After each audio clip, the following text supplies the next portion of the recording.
Kejaksaan Agung Kejagung saat ini menunggu putusan Mahkamah Agung (MA) terkait putusan kasasi Ferdi Sambo dan kawan-kawan.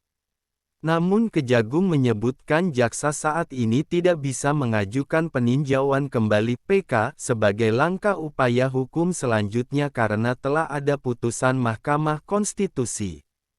Kewenangan kejaksaan dalam hal ini JPU untuk melakukan upaya hukum luar biasa berupa PK sejak tanggal 14 April tahun 2023 sudah dianulir oleh MK dengan putusan nomor 20 tahun 2023 sehingga kita tidak mempunyai kewenangan lagi untuk mengajukan PK dalam perkara tindak pidana, kata Kapus Penkum Kejagung Ketut Sumedana, Rabu, tanggal 9 Agustus tahun 2023.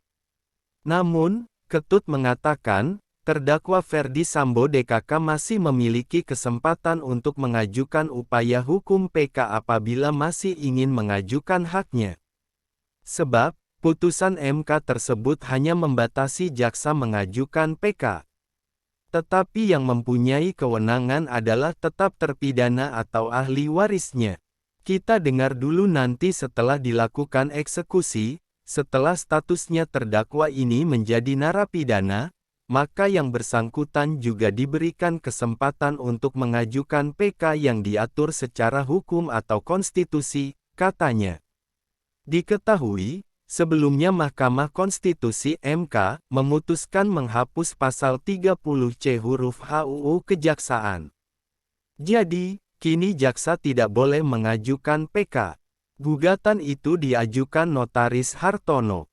Menyatakan pasal 30C huruf H dan penjelasan pasal 30C huruf H Kejaksaan Republik Indonesia bertentangan dengan Undang-Undang Dasar Negara Republik Indonesia tahun 1945 dan tidak mempunyai kekuatan hukum mengikat. Demikian bunyi putusan MK yang dibacakan Ketua MK dalam sidang yang disiarkan di YouTube, Jumat tanggal 14 April tahun 2023.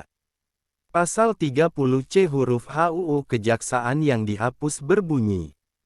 Selain melaksanakan tugas dan wewenang sebagaimana dimaksud dalam Pasal 30, Pasal 30A, dan Pasal 30B Kejaksaan mengajukan peninjauan kembali. Kembali ke kasus Ferdi Sambo, Kejagung saat ini menunggu salinan lengkap dari putusan kasasi Ferdi Sambo DKK. Selanjutnya, Kejagung akan menyampaikan sikap resmi perihal kasus tersebut.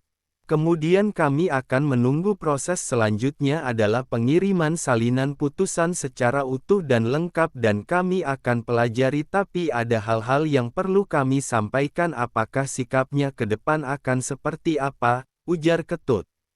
Berikut ini daftar vonis Ferdi Sambo DKK berdasarkan putusan kasasi MA. 1. Ferdi Sambo dari hukuman mati diubah menjadi hukuman penjara seumur hidup. 2. Putri Chandrawati dari 20 tahun penjara menjadi 10 tahun penjara. 3. Riki Rizal Wibowo dari 13 tahun penjara menjadi 8 tahun penjara.